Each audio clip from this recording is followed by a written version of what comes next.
bit of quick run. Is someone this? So quick run, and then we are going to seal all the beads and all the frame. Here's the beads to make sure they're all double secure.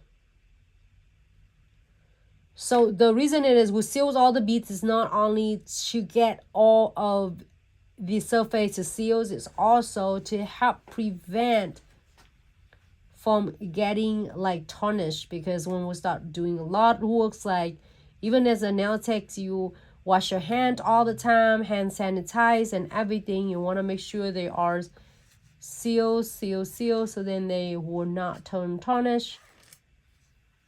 And then we're going to check around right here. You feel scratchy right here, you're going to squeeze just that much. Just little go a long way. Just in case you need more than this one-time seal, you can definitely do it again.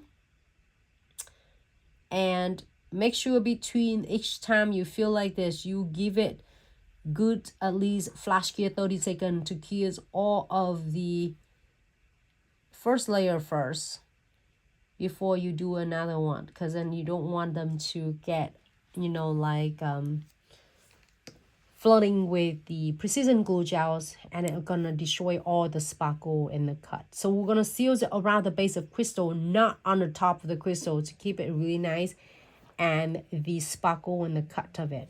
So we're gonna go ahead and cure for 60 seconds.